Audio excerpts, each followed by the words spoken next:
ومحیای ومماتی للہ رب العالمین لا شریک لہ بذلک امرت وانا اول المسلمین.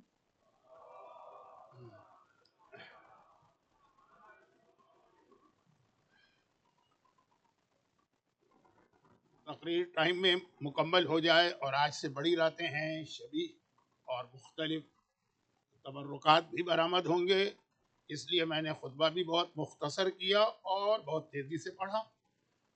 اور یہ جو جملہ میں نے کہا اس کا ایک مقصد اور بھی ہے. آج کی رات سے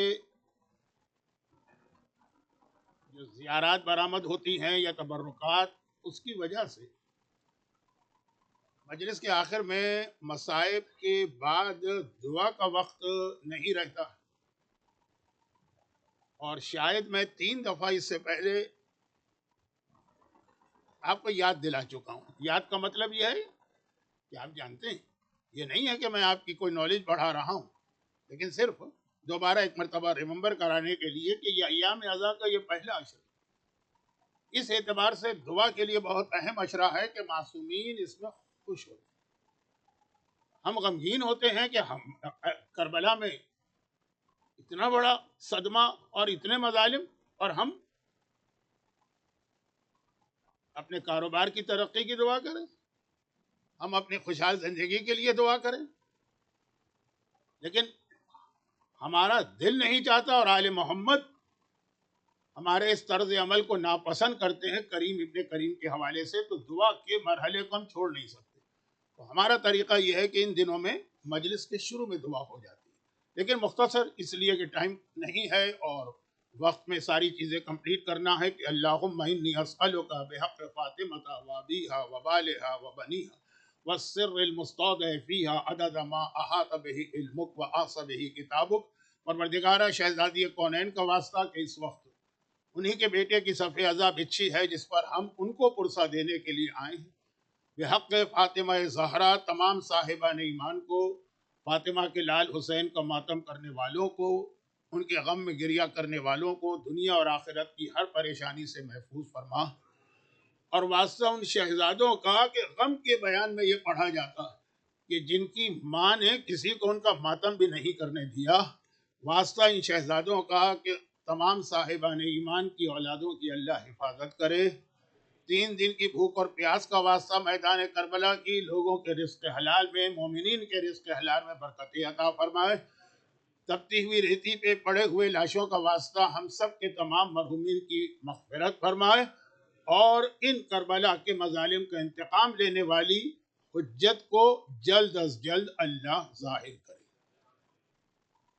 سورہ انعام کی آیت مسلسل تلاوت کی جا رہی تھی، اور اگرچہ اب یہ موضوع ہمارا آگے بڑھ جانا چاہیے تھا، لیکن صحیح معنوں میں ابھی اسٹارٹ بھی نہیں ہوا ہے.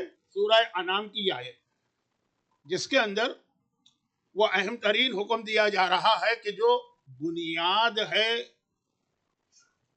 فاؤنڈیشن ہے پورے اسلام کا، عقیدہ اور عمل دونوں ملا کے.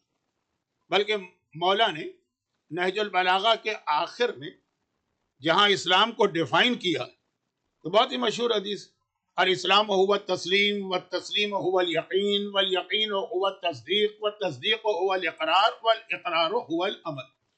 تو اس میں امام نے اسی اہم ترین خصوصیت یا صفت کو بیان کیا ہے کہ خالی کلمہ پڑھ لینا کافی نہیں ہوتا اسلام کے لیے. تو ابھی باتیں بہت کرنا تھی، یہ میں نے تمہید میں ایک جملہ کہا، لیکن کچھ ایسے مسئلے ہیں جن کو بیان کرنا ہے. بعض مومنین نے مجھ سے کچھ سوالات کیے تو میں اس کی ایک معذرت کر لوں، اور وہ یہ ہے کہ جو فقہی مسائل ہوتے ہیں اگرچہ دنیا میں ہر جگہ میں اس کا جواب ضرور دیتا ہوں، وہ تو واجبات کے مسائل ہیں، اصل چیز تو وہی. لیکن جہاں پر حجت الاسلام والمسلمین مولانا سید محمد رضوی صاحب جیسا فقہ پہ کمانڈ رکھنے والا عالم موجود ہو، وہاں پہ میں اس کو ایوائڈ کرتا ہوں. اچھا، میرے چونکہ مولانا سے بہت اچھے اور بہت پرانے تعلقات ہیں تو مجھے اچھی طریقے سے پتا ہے کہ شاید یہاں کے مومنین اس اعتبار سے بڑے خوش قسمت کہ فقہ پر اتنی کمانڈ رکھنے والا ریزیڈنس عالم آپ کو دنیا میں کہیں اور نہیں ملے گا. تو اب اس میں ہوتا یہ ہے کہ کبھی کبھار ایک ہی مسئلہ بیان کرتے ہوئے دو آدمی بات سیم کہہ رہے ہیں لیکن لفظ میں ذرا سی تبدیلی ہو جائے تو آپ کو تو معلوم ہے، اب گرچہ اب غم کی بڑی راتیں شروع ہو رہی ہیں، یہ اس انداز کے جملے ٹھیک تو نہیں ہیں، لیکن پھر بھی میں یہ عرض کر رہا ہوں کہ آپ کو معلوم ہے کہ ہماری قوم کو ہنٹنگ کا بہت شوق ہے۔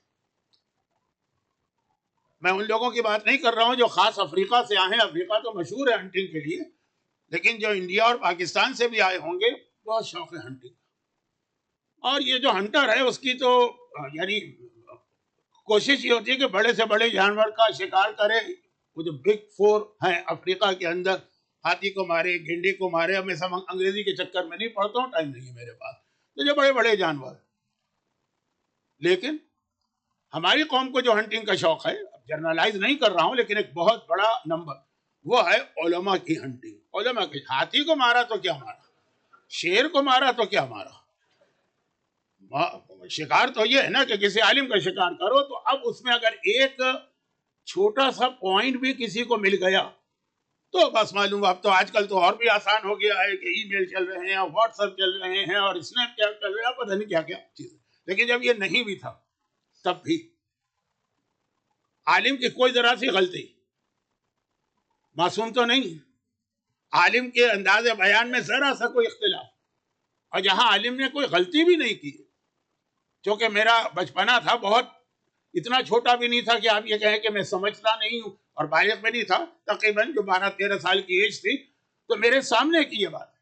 میں کراچی کے ایک علاقے رضویہ سوسائٹی میں رہتا ہوں، جو ساری صاحبان ایمان کی سوسائٹی، اور اس وقت تو بہت اسٹرانگ تھا، رضویہ کا کلچر بہت اسٹرانگ تھا، تو وہاں مسجد ہے بہت بڑی، اس میں نماز پڑھنے جاتا تھا۔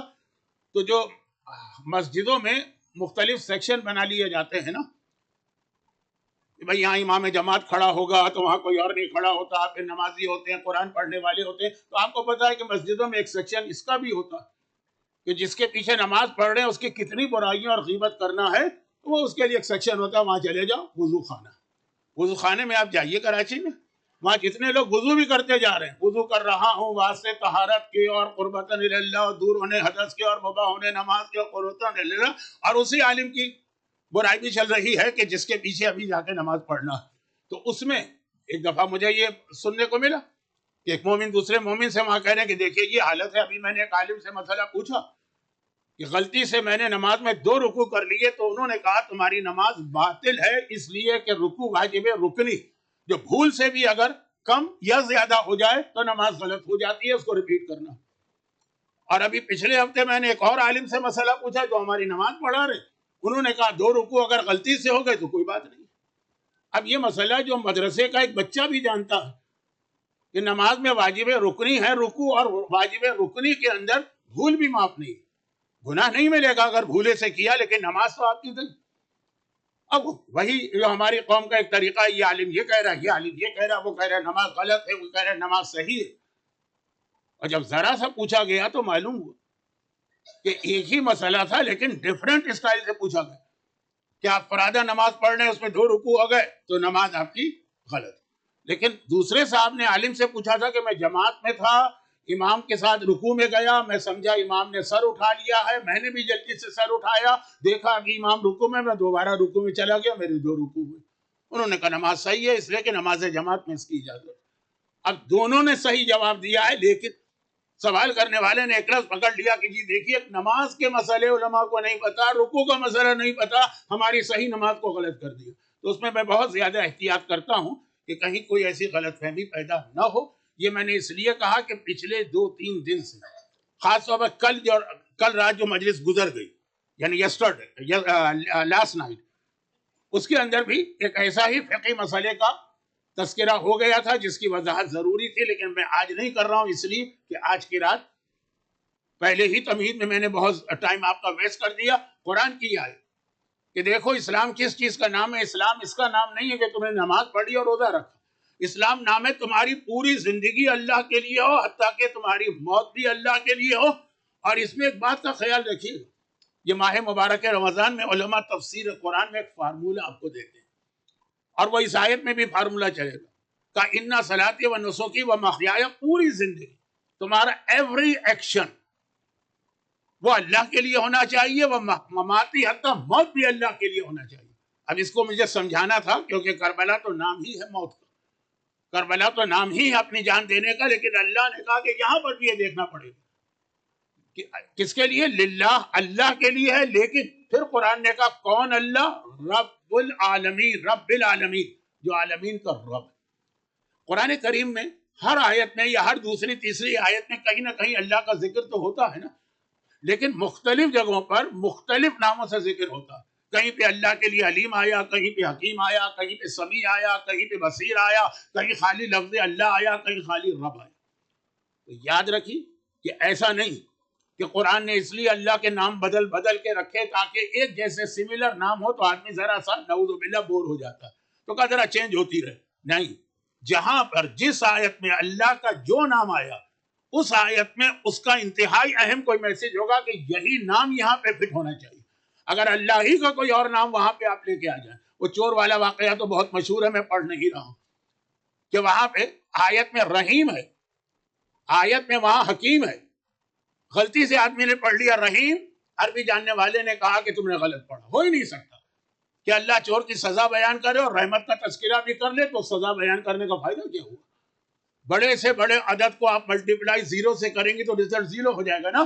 تو اس لیے کہا یہاں رحیم نہیں آنا چاہیے، یہاں حکیم آنا چاہیے کہ اللہ کی حکمت کا یہ تقاضا ہے، سوسائٹی چلانے کا ہی طریقہ ہے کہ سزا ملنی چاہیے، تو ہر لفظ کا یہ مسئلہ۔ یہاں دیکھیں کیا کہا خدا نے، تم اللہ کو اپنی زندگی اور موت دونوں اللہ کے حوالے کرو۔ صرف یہ نہیں کہا وہ اللہ جو رب العالمین ہے، رب، لفظ رب آیا ہے، یہ بہت اہم لفظ ہے، بلکہ یہاں پر اسلام اور کرسچینٹی کا ایک بہت بڑا فرق بھی آپ سمجھ لیجیے۔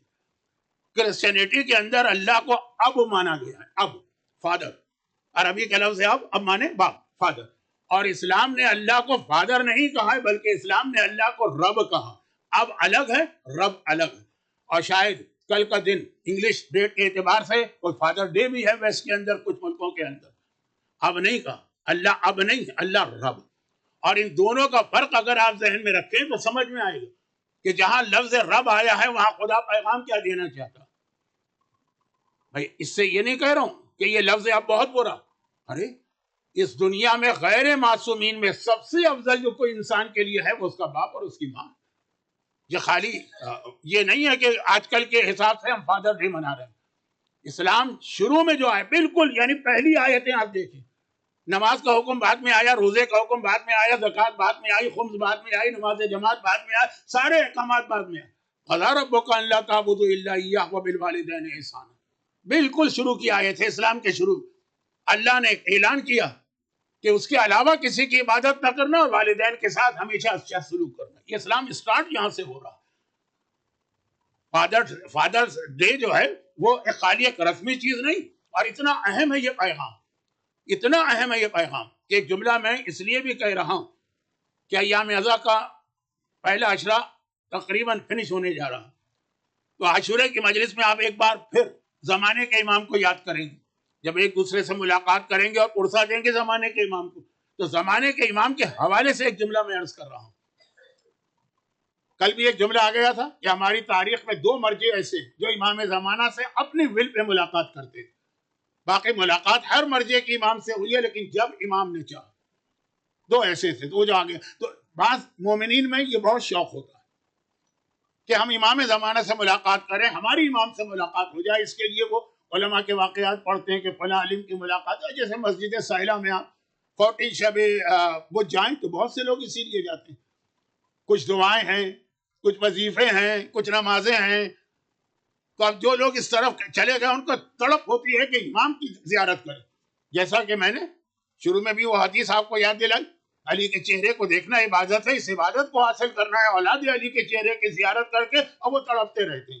لیکن اس وقت میں ایک جملہ کہتا ہوں کہ دیکھیے، ایک وہ ہوتا ہے جو امام کے لیے انتظار کر رہا ہو، اور ایک وہ ہوتا ہے جس کے لیے امام انتظار کر رہے ہوتے ہیں تاریخ اسلام کے اندر۔ اچھا، اب یہ جو بات فیوچر کی بات تو نہیں کر رہا ہوں، پاس میں جائیں تاکہ بالکل کنفرم ہو جائے۔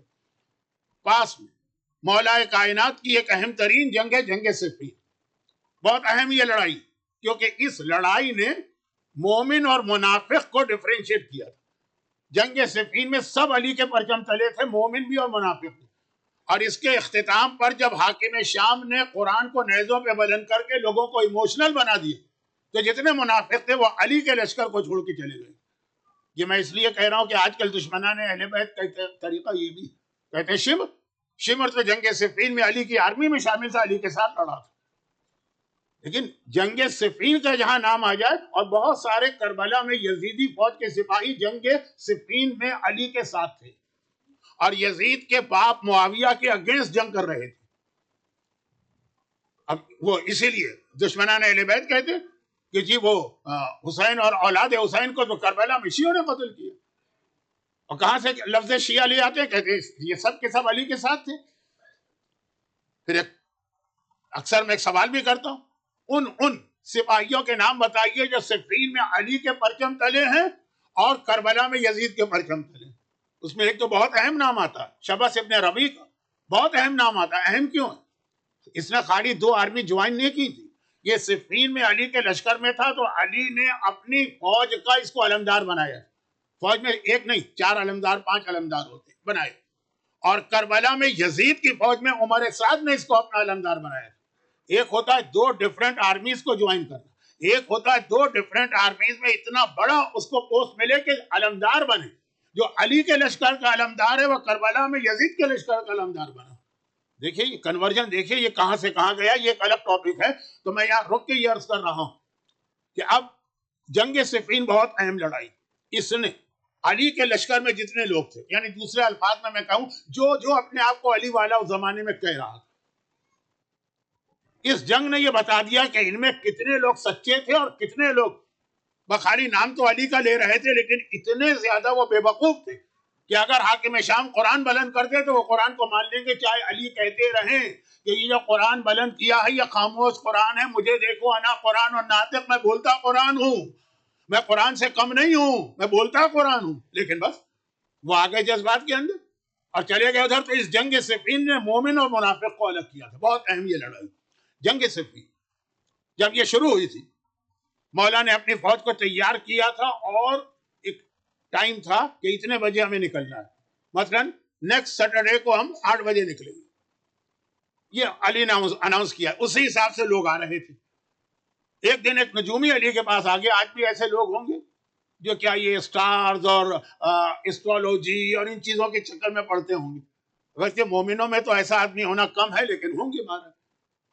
تو ایک نجومی آ گیا علی کے پاس, کہا کہ یا امیر المومنین یہ جو آپ نے سیٹرڈے کا, یہ میں فار ایگزامپل کہہ رہا ہوں, واقعہ ایگزامپل کے نہیں کہہ رہا ہوں, یہ جو ڈے کی بات کر رہا ہوں, آپ نے سیٹرڈے کا اناؤنسمنٹ کیا ہے تو آپ ایسا کریں کہ آپ اس کو ذرا ڈیلے کر دیں, اس لیے کہ سیٹرڈے کے دن آپ کا ستارہ اچھا نہیں ہے, منحوس آپ کے لیے اچھا دن نہیں ہے, برا دن گزرے گا. ہے نا کچھ لوگ روزانہ سب سے پہلے جب نیوز پیپر آتا تھا, جسے آپ لوگ کیا کہتے ہیں, چھاپا گجراتی میں نا, وہ آتا سب سے پہلے دیکھتے ہیں آج کا دن کیسا, بزنس والے ہیں یا دوسرے لوگ, آج کا دن آپ کے لیے اچھا نہیں.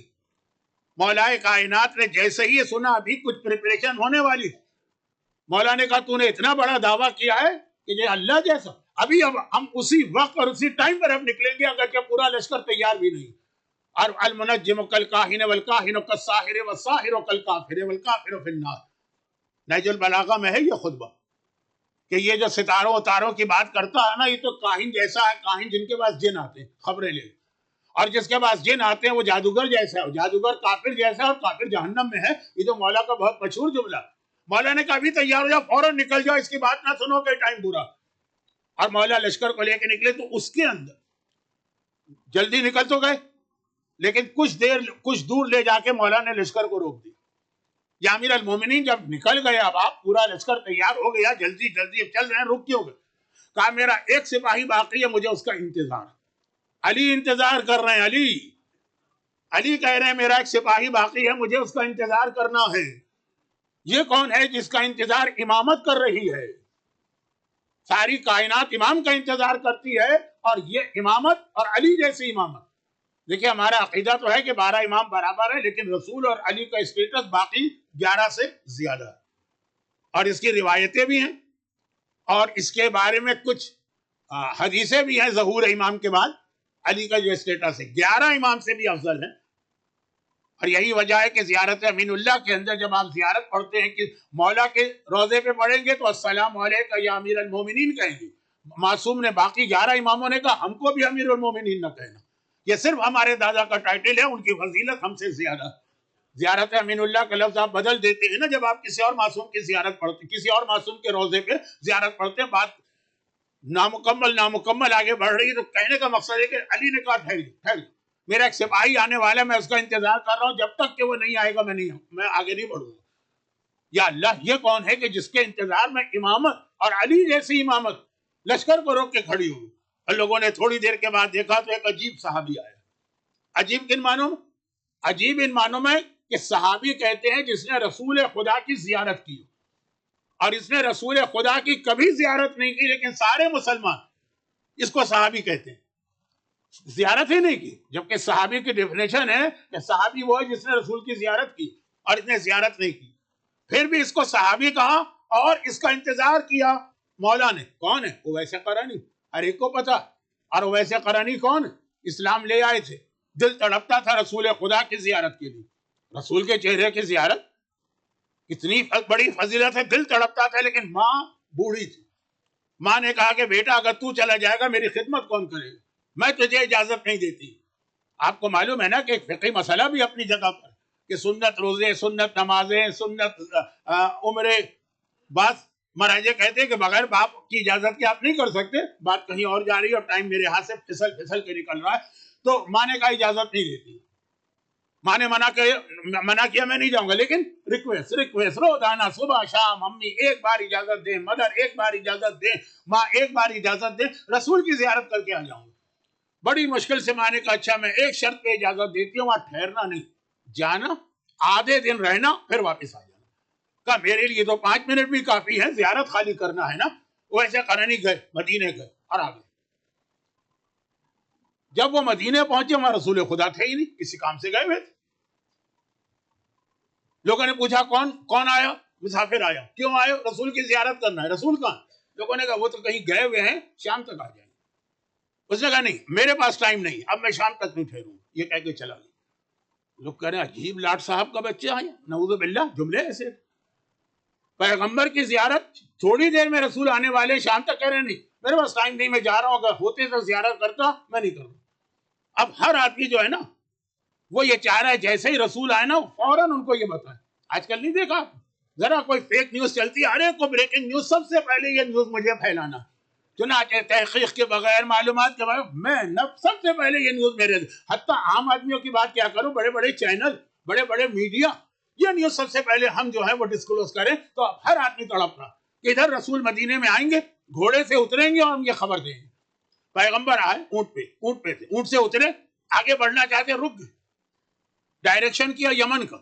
ایک مرتبہ آسمان کو دیکھ کے اس طرح سونگا جیسے یہاں اگر کوئی بہت ہی خوشبو اسپرے کیا جائے تو آپ سنتے ہیں ایسی خوشبو، اور پیغمبر نے عجیب جملہ کہا انی اشم رائحۃ الرحمن من جانب جانب الیمن و انی اشم رائحۃ من روائح الجنہ من جانب الیمن۔ دو لفظ کہ اس وقت رک گئے پیغمبر، مسجد میں جا رہے ہیں، مسجد نبوی اس دنیا میں خانہ کعبہ کے بعد سب سے افضل جگہ ہے، لیکن نہیں، رک گئے، آسمان کو دیکھا، ہوا کو دیکھا، کچھ دیر کچھ سونگا، اشم۔ حدیث قصہ میں یہ لفظ آتا ہے کہ نہیں آتا؟ اگر اب تک آپ کے حدیث قصہ پڑھی جاتی ہے گھروں میں، اشم، پیغمبر نے کہا میں سونگ رہا ہوں، مجھے اسمیل آ رہی، اللہ کی خوشبو آ رہی ہے، رائحۃ الرحمن، رحمان پروردگار کی خوشبو آ رہی ہے یمن کی جانب سے، اور مجھے جنت کی خوشبوؤں میں سے ایک عجیب خوشبو آ رہی ہے یمن کی جانب سے۔ یمن سے کوئی آیا تو نہیں تھا۔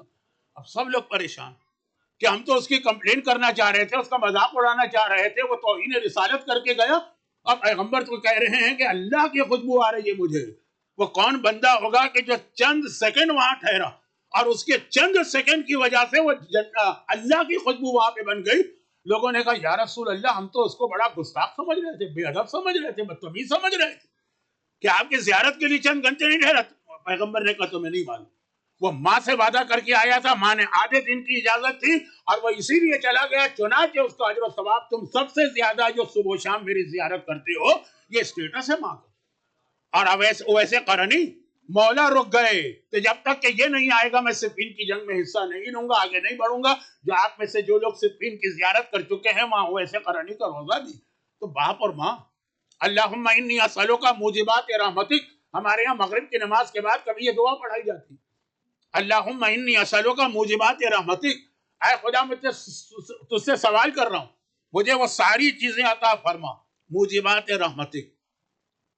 کسے کہتے ہیں موجبات رحمت؟ رحمتک تو مطلب رحمت، موجب مانے وہ چیز جو رحمت کو گھسیٹ کے آپ کے گھر میں لے کے آتی ہے، جو رحمت کو جو ہے وہ اپنی، جیسے میگنیٹ ہوتا ہے نا، میگنیٹ جو ہے بہت سارے جو مثلا آئرن ہے، لوہا ہے، اس کو اپنی جانب کھینچتا ہے نا. اسی طرح پہلے زمانے میں، شاید ابھی بھی ہوتا ہو، یہ میری فیلڈ تو ہے نہیں، کہ گھروں میں جب ٹی وی وغیرہ ہوتے ہیں اینٹینا لگایا جاتا ہے، سگنل تو ہے ہوا میں، اس کا کام یہ ہے کہ اس سگنل کو کھینچ کر آپ کے سر تک پہنچائے.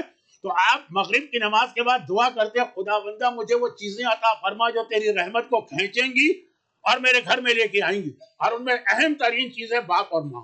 باپ اور ماں یہ موجب رحمت ہے. جس گھر میں ہو، جس خاندان میں ہو، جو بیٹا جو بیٹی ان کی خدمت کر رہا، وہ رحمت خدا کو کھینچ کھینچ کے اپنے گھر میں اتار رہا. اور جو والدین کی نافرمانی کر رہا ہے، وہ رحمت خدا گھر میں آ گئی ہے، اس کو واپس بھیج رہا. آپ کہیں گے ایسا بھی ہو سکتا ہے کہ رحمت واپس جائے؟ جی ہاں، ایک بہت مشہور حدیث آپ پڑھتے ہوں گے افریقہ میں یا پاکستان میں. یہاں تو ذرا ماحول بدل گیا، جس گھر میں کتا ہوتا ہے وہاں رحمت خدا نہیں آتی.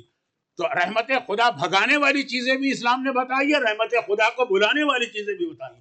اور اہم ترین چیز جو رحمت خدا کو بلاتی ہے وہ باپ اور ماں. خیر ابھی تو فادرز ڈے ہے، لیکن بہرحال جب بات آئی تھی تو دونوں کا، باپ اور ماں کا ذکر ساتھ ہے. لیکن اس سب کے ڈسپائٹ دیٹ اللہ کو باپ نہیں کہا گیا، اللہ کو اب نہیں کہا اسلام نے، کرسچینٹی نے کہا. اللہ کو رب کہا اسلام نے. اب دونوں کا فرق کیا ہے بہت جلدی سمجھ لیجئے. تو پھر ہم، کیونکہ اسی کے اندر تو اصل میسج چھپا، ان صلاتی و نسکی و محیای و مماتی للہ رب العالمین. یا رب کہہ کے یہ کہا کہ اپنی زندگی اور موت اللہ کے حوالے کرو. رب فرق کیا؟ اب اسے کہتے ہیں جس کی ضرورت. انسان کو اپنی پوری زندگی میں ضرورت کی بات کر رہا ہوں، صرف ایک بار پڑتی ہے، اور اس کے بعد پھر وہ نہ بھی رہے تو آدمی کا اپنا جو ایگزسٹنس ہے، وجود ہے، وہ باقی رہتا. جب کوئی چیز بنائی جا رہی، جیسے یہ جو اس وقت ممبر آپ کے سامنے ہے، جس کارپینٹر نے بنایا، صرف اس دن اس کی ضرورت تھی جس دن اس نے ممبر بنایا. اب وہ چلا گیا، اب وہ مر گئے، پتہ بھی نہیں کون ہے، لیکن یہ ممبر اپنی جگہ رہے گا. اور رب اسے کہتے ہیں کہ ایک سیکنڈ کے لیے بھی اس کا کنیکشن ٹوٹنے نہیں پاتا. ہر سیکنڈ وہ اگر ایک سیکنڈ کے لیے بھی وہ رک جائے نا، وہ چیز ختم ہو جاتی ہے. لائٹ، یہ لائٹ ہے، مثلا یہ لائٹ آ رہی ہے، اگر ایک منٹ کے لیے بھی لائٹ جو ہے آف ہو جائے، یا یہ کہ کوئی یہاں پہ اتنا بڑا پرابلم آ جائے کہ لائٹ اس علاقے کے نہ رہے، ساری روشنیاں جو ہے سب بجھ جائیں. ممبر، یہ کلاک، جس نے کلاک بنایا ہے، ایک دفعہ بنا دیا نا، اب اس کی ضرورت نہیں، پتہ بھی نہیں چلا کون، معلوم بھی نہیں، مر بھی گیا تب بھی یہ کام کرتا رہے. لیکن جو چیز ہر سیکنڈ آپ کو چاہیے، جس کے لیے شارٹیسٹ مثال میں لائٹ کی ہی دے سکتا ہوں کہ اگر لائٹ کا فیلئر ہو جائے، کوئی بریک ڈاؤن ہو جائے، لائٹ، وہ ساری چیزیں بند. اس لائٹ خالی یہ نہیں ہے کہ پہلے جب یہ سٹارٹ کرو تو لائٹ ہونا چاہیے، پھر چلی جائے تو کوئی بات نہیں. نہیں، ہر وقت اس کو اس کی ضرورت ہے. تو اب اسے کہتے ہیں جس کی ضرورت صرف ایک وقت ہے، جس کی وجہ سے ہم دنیا میں آ گئے. اور اب جو سائنس ترقی کر گئی ہے، اور ڈی این اے اور جو کچھ ہے، اس کے اعتبار سے تو ایک دفعہ بھی ضرورت نہیں ہے. شاید بغیر باپ اور بغیر ماں کے درختوں پہ بچے پیدا ہوں گے. اور یہ میں مذاق کی بات نہیں کر رہا ہوں، اس پہ ہمارے مراجع کے فتوے بھی آ چکے ہیں، فتوے بھی آ چکے ہیں کہ جب بغیر باپ اور بغیر ماں کے بچے پیدا ہوں گے تو پھر کیا ان کے پیچھے نماز پڑھ سکتے ہیں، جس کی پہلی شرط یہ ہے کہ بچہ دنیا میں حلال طریقے سے آیا ہو. یہ فتوے آ چکے ہیں پورے، بہت ریسرچ ہو چکی ہے. اور آج نہیں، یہ میں 60s کی بات کر رہا ہوں، اس وقت یہ ریسرچ ہوئی تھی جب ہمارے اچھے خاصے پڑھے لکھے لوگوں نے ڈی این اے کا نام نہیں سنا تھا اور یہ چیزیں نہیں تھی. تو خیر خلاصہ یہ کہ باپ کی ضرورت صرف ایک بار پڑتی ہے. اسی لیے اگر بچہ ماں کے پیٹ میں آ گئے اور فوراً باپ مر بھی گئے، ابھی پیدا بھی نہیں ہوا بچے پہ فرق نہیں پڑے، وہ پیدا ہوگا اور بالکل اسی طریقے سے پیدا ہوگا جس طریقے سے اگر کسی کا باپ زندہ ہو، کیونکہ باپ کی ضرورت صرف ایک لمحے کے لیے، پھر ختم. لیکن رب اسے کہتے ہیں جس کی ضرورت ہر سانس کے ساتھ ہے. ایک لمحے کے لیے آپ کا اس سے کنیکشن ٹوٹ جائے، ختم ہو جائیں گے. تو اللہ اب نہیں ہے کہ صرف ایک بار ضرورت تھی جب اس نے ہم کو بنایا. اللہ رب ہے کہ ہماری ہر سانس اور ہمارا ہر ایکشن اور ہمارا ہر سیکنڈ، ایک لمحے کے لیے اللہ ہماری طرف سے توجہ ہٹا لے، سب ختم ہو جاتا. رب کا مطلب ہے مسلسل دینے والا. ایک بار نہیں، مسلسل ہر لمحے، جتنی دیر آپ یہاں بیٹھے ہیں اتنی دیر اللہ کی نعمتیں آپ پہ نازل ہو رہی. تو کہا اللہ تو وہ ہے جو تمہیں مسلسل دے رہا، تو تمہیں بھی پلٹ کے کچھ اس کا شکریہ ادا کرنا ہے، اس کو کچھ دینا. اسی کا نام اسلام. اور یہ جو مسئلہ آ جاتا ہے کہ اللہ کو جو رب کہا، اور یہ دیکھ لیجئے کہ کن کن آیتوں میں رب کہا ہے، ہر آیت میں رب نہیں کہا، جن آیتوں میں رب کہا ہے اس میں ایسا ہی کوئی میسج ہوگا کہ اتنا تمہیں دینے والا اللہ کے، ایک سیکنڈ تم بغیر اللہ کے نہیں رہ سکتے۔ پھر جملہ دوہرا دوں اگر کہ اب بہت ریپیٹ ہو گیا، کہ باپ کے بغیر تم رہ سکتے ہو، رب کے اب کے بغیر رہ سکتے ہو، رب کے بغیر نہیں رہ سکتے ہو، تو پھر تمہاری اس کے حوالے سے کچھ ڈیوٹیز بھی ہیں۔ وہ کیا ہے؟ وہ یہی ہے کہ ان صلاتی و نسکی و محیایا و مماتی للہ رب العالمین، اور جنہیں اس چیز کا ریئلائز ہو جائے تو ان کے لیے یہ 17 رکعت نماز جو ہے نا وہ کچھ نہیں ہے۔ وہ کہتے ہیں جس نے ہمیں اتنا عطا کیا، 24 آورز کتنے منٹ ہوتے ہیں؟ 1440۔ کیلکولیٹر میں دیکھ لیجیے گا، میرا ذرا سا یہ ارتھمیٹک یا میتھمیٹکس ذرا کمزور ہے، لیکن 1440 منٹس روزانہ اللہ آپ کو دے رہا، اور سانس کے ساتھ دے رہا ہے، زندگی کے ساتھ دے رہا ہے۔ اس کے بدلے میں خالی 17 رکعت نماز پڑھے جو 17 منٹ کی، جنہیں ریئلائز ہے کہ اللہ کس طرح ان کو دے رہا ہے، وہ 17 رکعت نماز کو تو نماز ہی نہیں سمجھتے۔ توہین کی نیت سے نہیں کہہ رہے، اتنا سا بس۔ ان کے پھر حالات آپ پڑھیں گے کہ ایک رات میں، ایک دن میں ہزار رکعت نماز پڑھا کرتے ہیں۔ وہ احساس کے ساتھ اتنا دینے والا، کچھ تو ہم بھی اس کا حق ادا کریں۔ جن کو صحیح معنوں میں احساس ہو جائے پھر وہ اللہ کے لیے ہر قربانی دیں گے۔ ہماری عورت خالی ایک حجاب نہیں کر پا رہی، وہ اس کے لیے اتنا بڑا بوجھ بن رہا۔ ہمارا ایک بزنس مین چیٹنگ اور فراڈ سے نہیں بچ پا رہا ہے، گورنمنٹ کے قانون کی وجہ سے احتیاط کرتا ہے، شریعت کے قانون کی وجہ سے احتیاط نہیں کرتا۔ وہ اللہ جو اتنا دے رہا، لیکن جن کو اس کا ریئلائز ہو گیا پھر ان کے لیے یہ واجبات اسلام کے، یہ حرام سے بچنا کیجیے۔ اب نوجوانوں سے کہا جائے کہ تم سنگنگ سے اپنے آپ کو بچاؤ، وہ کہتے ہیں لائف بہت بورنگ ہو جائے گی، اس کے بغیر تو کوئی کام ہی نہیں کر سکتے۔ ایسا ایڈکٹ بنا دیا ہے اس کا میوزک اور سنگنگ کا۔ میوزک اور سنگنگ ایک الگ سبجیکٹ ہے جو فقہی مسائل میں آتا ہے، لیکن میں اس کی مثال دے رہا ہوں اور ایکچوئل ریئل بات کہہ رہا ہوں۔ لوگ کہتے ہیں مولانا کھانا نہیں کھایا جاتا اگر ذرا سی میوزک نہ بج رہی ہو اور گانے وانے نہ ہو۔ خواتین جب تک کچن میں کام کرتی تھی، اب تو آپ کرتے ہوں گے۔ اچھا خیر، تو خلاصہ یہ کہ شہید دستغیب شیرازی جیسا عظیم عالم یہ لکھتا کہ میں شہر شیراز میں پیدا ہوا اور میرا بچپنا وہاں گزرا۔ شیراز ایران کا بہت ہی ماڈرن شہر تھا اس زمانے میں۔ اس کے باوجود کہہ رہے ہیں کہ ہمارے گھر کی عورتیں یا جتنے عام مومنین کی عورتیں وہ کچن میں کام کرتی تھی تو حدیث قصہ سے کام کا اسٹارٹ ہوتا۔ سب سے پہلا کام ہوگا حدیث قصہ یا مثلا سورہ یاسین کی تلاوت، پھر کچن شروع ہوگا۔ بلکہ جو زیادہ ریلیجس ٹائپ کی عورتیں تھیں وہ کھانا پکا رہی ہیں تو اس کے ساتھ یہ دعائیں اور تلاوت قرآن ہے کہ ایک مومن کے پیٹ میں رزق حلال جانا چاہیے۔ دیکھیے یاد رکھیے گا، دو الگ لفظ ہیں جس کو سمجھانے کا میرے پاس ٹائم نہیں ہے۔ حلال ایک لفظ ہے، طیب ایک لفظ ہے۔ حلال اور حرام الگ ہے، اور طیب ایک الگ لفظ ہے، پاک و پاکیزہ۔ مومن کے پیٹ میں طیب غذا جانی چاہیے تو وہ ہر روٹی جو بناتی ہیں اس کے ساتھ ساتھ قرآن یا دعا پڑھتی چلی جاتی ہے کہ وہ زمانہ۔ اور ایک میرا زمانہ ہے، اب جو میرا بڑھاپا آیا، یہ بات ہو رہی ہے بیفور ریولیوشن، کہ بغیر میوزک اور گانوں کے کچن میں عورت سے کام نہیں ہو رہا ہے، مسلسل ہونا چاہیے۔ تو اب کھانے کی بات ہو، ڈرائیونگ کی بات ہو، گھر کے کاموں کی بات ہو، آفس کی بات ہو، ہر جگہ میوزک چلتا، وہ بیک گراؤنڈ میوزک اور گانے، اور اس طرح کے لوگ کہتے ہیں۔ چلے سمجھ میں آ گیا، سمجھ میں تو نہیں آیا لیکن بہرحال ایک عادت بن گئی۔ مجھے وہ نوجوان بھی ملا، اور ملا ہے، ایسا نہیں کہ مذاق کر رہا ہوں مجھ سے، جس نے کہا مولانا مجھ سے نماز نہیں پڑھی جاتی ہے جب تک کہ بیک گراؤنڈ میوزک نہ چل رہا ہو۔ تو میں نماز پڑھتے وقت پہلے وہ کیسٹ لگاتا ہوں، اس کی ہلکی ہلکی آواز، اور پھر میں نماز پڑھ رہا ہوں۔ خلاصہ یہ میرے ایک سوال کا جواب ہے جو میں آپ کو بہت 1 گھنٹے کی تقریر 1 منٹ میں آپ کے حوالے کر رہا ہوں، اور وہ یہ ہے کہ یزید بنا کیسے؟ جواب ہے میوزک کی وجہ سے۔ یہ پورا آپ اس کے یزید کی حالات دیکھیے، اس کی ماں جو بہت مشہور اپنے زمانے کی سنگر تھی اور عیسائی عورت تھی، پورے حالات دیکھیے۔ بہت خطرناک چیز ہے یہ، تو ایک مثال کے طور پہ آ گئی ہے، تو پوری تقریر اس کے اوپر لگ رہا ہے کہ میں نے آج پوری تقریر پر کی، اس کی بات نہیں کر رہا ہوں، کہہ رہا ہوں عادت بن گئی، نہیں چھوڑا جاتا، مزہ آتا ہے اس کے اندر۔ مومنوں کا مجمع ہے، صاحبان ایمان کا مجمع ہے، اس مجمع میں کتنے لوگ مجھے ایسے نظر آ رہے ہیں جو نماز شب کے پابند ہیں۔ اس لیے میں اسٹرانگ مثال نہیں دیتا، ورنہ جو شراب کے عادی بن جاتے ہیں ان کی یہی حالت ہوتی ہے کہ بغیر شراب کے کوئی کام نہیں کر سکتے۔ یہ اتنی قربانی میوزک ہے، حجاب ہے، نماز ہے، یہ نہیں دی جاتی اس اللہ کے لیے جو روزانہ باقی ساری چیزیں چھوڑے 1440 منٹس کی جو اس نے آپ کو زندگی دی اور یہ سانس دیا، یہی کتنی بڑی نعمت ہے. لیکن جن کو ریئلائز، وہ کہتے ہیں یہ چیزیں، یہ قربانیاں، یہ حرام سے اپنے آپ کو بچانا اللہ کے لیے، یہ کچھ بھی نہیں. اللہ نے تو اتنا دیا ہے کہ ہم اپنے آپ کو اللہ پہ قربان کر دیں، ہم اپنی جگر کے ٹکڑوں اور اپنی اولادوں کو اللہ پہ قربان کر دیں. میدان کربلا آپ کو اسی کی ایگزامپل نظر آئے. وہاں کسی ماں کی یہ خواہش نہیں تھی کہ میرا بیٹا بچ جائے. ہر ماں کی خواہش یہ تھی کہ میرا بیٹا سب سے پہلے مرے. اب یہ جملہ آیا تھا نا مجلس میں کہ کوئی ایسی نیوز آتی ہے تو ہر ایک کی خواہش ہے سب سے پہلے یہ نیوز میں لوگوں تک پہنچوں. یہ قرآن اور امام نیکیوں کے لیے کہہ رہے ہیں، سارعوا الی مغفرۃ والخیرات. جب کوئی نیکی کا کام ہو سارے اس سورت کے ساتھ دوڑ کے جاؤ، کوشش کرو کہ یہ نیکی کا کام سب سے پہلے تم کرو.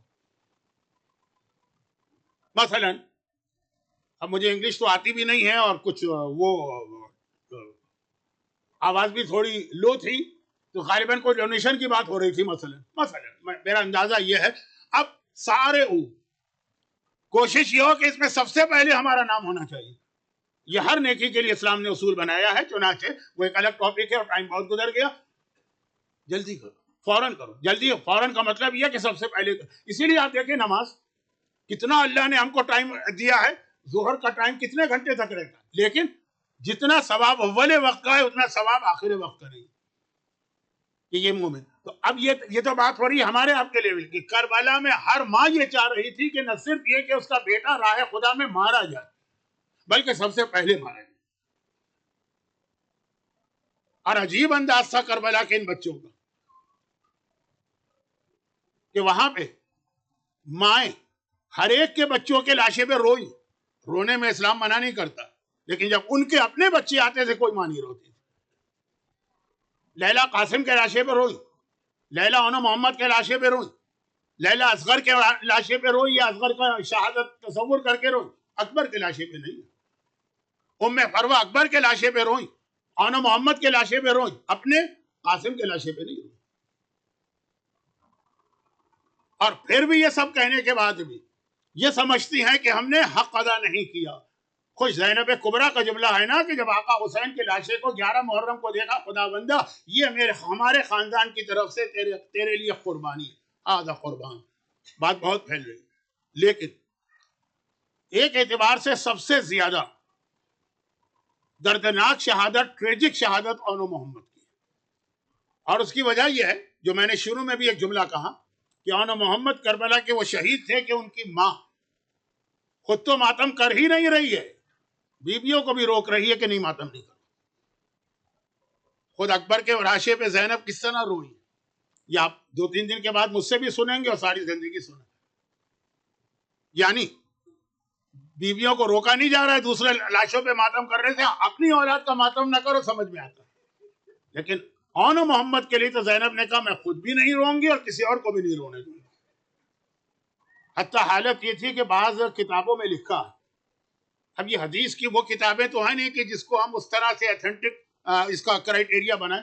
لکھا کہ جب اہل بیت شام میں رہا ہوئے تھے اور کٹے ہوئے سر آئے تھے ان کے، تو ہر بیوی کو سر دیا تھا. انو محمد کا سر زینب نے اپنی گود میں نہیں لیا. حتیٰ شام کی عورتیں آ کے پوچھ رہی تھی مولا سجاد سے یا دوسری عورتوں سے کہ کیا یہ جو 2 کٹے ہوئے سر نظر آ رہے ہیں چھوٹے چھوٹے، ان کی ماں زندہ نہیں؟ بھائی فروہ نے قاسم کا سر اپنی گود میں لے لیا، لیلا نے اکبر کا سر اپنی گود میں لے لیا، رباب نے اصغر کا سر اپنی گود میں لے لیا. ام کلثوم کی اگر اولاد نہیں ہے تو چھوٹا بھائی اولاد کی طرح عباس کا سر گود میں لے لیا. یہ 2 بچوں کو ان کا کوئی والی نہیں ہے، کوئی وارث نہیں ہے. کیا ان کی ماں زندہ نہیں ہے کہ یہ گوشے میں ہے؟ تب مولا سجاد کو کہنا پڑا تھا کہ ان کا وارث تو میں ہوں، ان کا ماتم تو میں کروں گا. زینب تیار نہیں. میدان کربلا میں شب عاشور ہر بیوی اپنی اپنی قربانی تیار کر رہی ہے. صرف ایک بیوی ایسی تھی جو شب عاشور بھی بہت رو رہی تھی. وہ انشاءاللہ آپ مجھ سے بھی شب عاشور ہی کی رات کو سنیں گے. اصغر کی ماں صرف وہ روئے، باقی ہر بیوی شب عاشور. اپنے اپنے خیمے میں اللہ آپ کو خیمہ گاہ میں لے گیا ہے، اور آج کل تو لوگ اتنے جا رہے ہیں، بار بار جاتے ہیں، یہ خیمہ اس بی بی کا، یہ خیمہ اس بی بی کا، ہر خیمے کے اندر آقا حسین نے شب عاشور 2 امتحان لیے تھے. ایک مردوں کا امتحان لیا تھا مغرب کی نماز کے بعد چراغ گل کر، وہ آپ مصائب سنیں گے بھی اور سنیں بھی. اور آدھی رات کے بعد آقا حسین اپنے خیمے سے نکلے. خیمہ گاہ میں آج بھی حسین کا خیمہ تو ہے نا، بیک ٹو بیک جناب زینب کے خیمے سے ملا ہوا ہے، وہاں سے نکلے. اب ان کو عورتوں کا امتحان، وہ مردوں کا امتحان تھا جو چراغ گل کر کے لیا گیا. عورتوں، آقا نے تمام اس پورے علاقے میں صرف سیدانیوں کے خیمے تھے یا بنی ہاشم کے، تو خیر تو نہیں تھا، ایک ایک خیمے کا حسین دورہ کر رہے، باہر سے دیکھ رہے، باہر سے. اور واقعا دیکھا ہر بیوی کل کی جہاد کے لیے نہ صرف یہ کہ تیار ہے بلکہ تڑپ رہی. اور اسی حالت میں دیکھا کہ زینب کبریٰ نے اپنے خیمے میں اون کو بٹھایا، اپنے سامنے محمد کو بٹھایا، اور ان کو یاد دلایا جا رہا، بیٹا اون و محمد تم جعفر طیار کے پوتے ہو اور تم حیدر کرار کے نواسے ہو. پرانی جنگوں کا طریقہ تھا کہ جب کوئی میدان میں جاتا ہے، ہر جنگ کا، چاہے اسلامی ہو چاہے غیر اسلامی، وہ اپنا انٹروڈکشن کراتا ہے، میں کون. جیسے خیبر میں مولا نے کہا نا لذی سمتنی امی حیدرہ، میں وہ ہوں جس کا نام ماں نے حیدر رکھا. ہر ایک طریقہ ہوتا. زینب نے کہا بیٹا تم جعفر طیار کے پوتے ہو، مولا کائنات کے بعد پیغمبر کی زندگی کا سب سے بہادر سپاہی، اور حیدر کرار کے نواسے ہو. لیکن خبردار کل میدان میں یہ نہ کہنا کہ میں جعفر طیار کا پوتا ہوں، یہ نہ کہنا میں حیدر کرار کا نواسا ہوں. ایسا جہاد کرنا کہ دشمن پکار اٹھے کہ تو جعفر طیار نظر آ رہے، یہ تو حیدر کرار نظر آ رہے. 9 سال کے بچے سے، 10 سال کے بچے سے ماں اگلی وصیت بڑی عجیب کرتی، بڑی عجیب وصیت کرتی ہے شب عاشور. کہتی ہے بیٹا مجھے پتا ہے، میں نے تمہیں پالا ہے نا، مجھے پتا ہے تم جعفر طیار اور حیدر کرار کی بہادری کے وارث ہو. جب تم فرات پہ قبضہ کر لو گے، پورے یقین کے ساتھ ماں کہہ رہی ہے، جب تم دریائے فرات تک پہنچ کے قبضہ کر لو گے تو خبردار تمہاری ماں یہ نہ سنے کہ تم نے پانی پی لیا. جب تک کہ پہلے اصغر کو پانی نہیں ملے اس وقت تک پانی نہ پینا. اور ایک بار دونوں بچے جوش میں انگڑائی لیتے ہیں کہ اماں کل دیکھنا ہمارا جہاد کیسا ہوتا. اگلے دن صبح کا وقت آ گیا. حسین نے ترتیب یہ رکھی کہ پہلے اصحاب قربانی دے رہے، انتظار ہوتا رہا. اور جیسے ہی بنی ہاشم کی باری آئی، سب سے پہلے زینب کبریٰ نے کہا بیٹا اون، بیٹا محمد تمہیں مقتل میں جانا. لیکن سب سے پہلے اون و محمد نہیں گئے، علی اکبر گئے. زینب نے دیکھا اکبر کا لاشا آیا، پھر کہا اون و محمد تمہیں جانا. ہر شہید کا لاشا آتا ہے لیکن اون و محمد نہیں گئے. اب جو اون و محمد آئے ایک لاشے کے ساتھ تو ماں نے انتہائی ناراضگی کے عالم میں منہ پھیر لیا. ہماری اور آپ کی ایک عام ماں ہم سے ناراض ہو جائے تو ہماری دنیا اور آخرت تباہ. اون و محمد کی ماں تو ثانی زہرا زینب کبریٰ ہیں. بچوں نے دیکھا ماں ناراض ہے، تڑپ کے کہا اماں ہماری غلطی تو بتا دے. کہا میرے اکبر کا لاشا آ گیا، میرے قاسم کا لاشا آ گیا، تم اب تک زندہ ہو، تمہارے لاشے نہیں آئے. ہاتھ جوڑ کے کہا کہ اماں کسی سے بھی پوچھ لیں. سب سے پہلے ہم دوڑ کے ماموں کے پاس جاتے ہیں، لیکن ماموں ہمیں اجازت ہی نہیں دے رہے. دیکھیں ایک جملہ آپ کے ذہن میں تو ہے نا، اور آپ سنیں گے بھی اور ہر سال سنتے بھی، کہ زینب کو علی اکبر سے اتنی محبت تھی کہ اپنی اولاد سے زیادہ. باقی بات نہیں کہہ رہے. جب زینب کو بھائی کی اولاد سے اتنی محبت ہے تو کیا حسین کو زینب کی اولاد سے اتنی محبت نہیں ہوگی؟ بار بار جاتے ہیں اور ماموں منع کر دیتے ہیں. زینب نے کہا اچھا چلو میں تمہیں اجازت دلواتی ہوں. حسین کے پاس آئیں، چونکہ جناب قاسم کے مصائب میں بھی ایک ذرا سملر جملے ہیں، اس لیے میں وہاں پڑھوں گا، چھوڑ رہا ہوں. اور حسین سے کہا کہ میرے بچوں کو میدان میں جانے دو. بہن کے مجبور کرنے پہ حسین تیار تو ہوئے، بچے چلنے لگے، روک دیا. کہا بھی روک دیا بھیا، ایک کام اور کرنا. اس ٹینٹ میں گئی کہ جہاں سامان رکھا تھا، اور باکس کھول کے 2 امامے لے کر آئیں اور ایک مرتبہ حسین کے سامنے رکھے. کہا ان میں سے ایک امامہ ان کے دادا جعفر طیار کا ہے، اون کو یہ امامہ پہنا.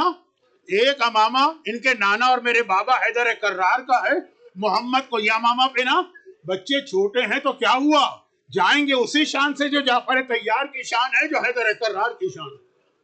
دونوں بچے اتنے چھوٹے تھے کہ انہیں بھی جناب قاسم کی طرح انہیں بھی گود میں لے کے بٹھایا گیا اور یہ گھوڑے پہ چلے اور جہاد کیا، اور ایسا جہاد کے واقعاً فرات پہ قبضہ ہونے والا ہے۔ عمر سعد چیخا، ایک سپاہیوں یہ بچے حیدر کرار کے بچے ہیں، اس طرح نہیں مار سکتے، ان کو الگ کر دو، ان کو اس طرح الگ کرو، دونوں ساتھ لڑ رہے ہیں نا، الگ کرو، اس کے بعد ان کا مارنا آسان ہے۔ ایک مرتبہ فوج نے اب ان پہ حملہ نہیں کیا، ان کو الگ کرنے کے لیے بیچ میں فوج آئی، اور تھوڑی دیر گزری تھی، آن بھی گھوڑے سے زخموں سے چور زمین پہ گرا۔ اللہ آپ کے بچوں کو سلامت رکھے، محمد بھی زخموں سے چور زمین پہ گرا، اور دونوں نے ایک بار حسین کو سلام کیا۔ حسین اور عباس ابھی زندہ ہے نا، دوڑ کے آتے ہیں، اور ایک مرتبہ ایک لاشا حسین نے اٹھایا، ایک لاشا عباس نے اٹھایا۔ اب پہلے زمانے میں ہر فوج کا طریقہ تھا، اور یزیدیوں کا تو خاص طور پہ طریقہ تھا کہ جب کسی کو شہید کرتے تھے نا تو پھر وہ جو فوجی نقارے ہوتے ہیں، بغل ہوتے ہیں، طبل ہوتے ہیں، ڈرم ہوتے ہیں، وہ بجانے لگتے ہیں خوشی کے عالم میں۔ چنانچہ ادھر یہ لاشیں زمین سے اٹھائے گئے اور ادھر فوج میں خوشی کے شادیانے بجنے لگے۔ اچھا، بیویاں خیمے کے اندر، انہیں نہیں پتا ہوتا، ہر شہید کے لیے انہیں نہیں پتا ہوتا باہر کیا ہو رہا ہے۔ جب اس طرح سے یہ طبل یا نقارے یا ڈرم بجتے ہیں تو ان کو معلوم ہو جاتا ہے کہ مارا گیا، اور وہ ماتم شروع کر دیتی۔ ادھر جو اب یہ جو طبل بجنے لگے، نقارے بجنے لگے، تو ادھر بیویوں نے خیمے میں ابھی ماتم شروع کر دیا، لاشیں تو آ رہے ہیں، ماتم شروع کر دی۔ ایک مرتبہ زینب کبریٰ نے کہا، اب یہ ایک مرثیہ کا ایک مصرع ہے، وہ ایک شعر ہے، وہ میں پڑھ رہا ہوں۔ ایک مرتبہ زینب نے کہا، بیویوں خاموش ہو جاؤ، باجے والوں کی صدا زیر قنات آتی ہے، کیسے لاشیں میرے بچوں کی بارات آتی ہے، ماتم نہ کرو، دوسروں کو بھی روک رہی ہے۔ ایک بار حسین کی دونوں لاشیں لے کے آئے، زینب کے قریب پہنچے، لاشیں زمین پہ رکھے، اون مر چکا ہے، محمد آخری سانسیں لے رہا۔ حسین نے کہا، زینب ایک میری خواہش ہے، یہ ابھی زندہ ہے، آخری سانسیں لے رہا ہے نا، بس اس کو ایک بار سینے سے لگا لو، ایک بار کلیجے سے لگا لو۔ ماں تو پھر بہرحال ماں تو ہے نا، جھکی، محمد کے سینے سے لگایا، آنکھ میں آنسو، ایک آنسو آیا، اور محمد نے صرف ایک سوال کیا، محمد دنیا سے گئے اور تابوت ابھی آ جائے گا، محمد نے صرف ایک سوال کیا، اماں اب تو ہم سے راضی ہو گئی ہے نا، اماں اب تو ہم سے راضی ہو گئی ہے نا، ہائے اون ہائے محمد، کھڑے ہو کے زینب جو بھی یہاں طریقہ ہے زینب کبریٰ کو پرسا دیجئے، ہائے اون ہائے محمد۔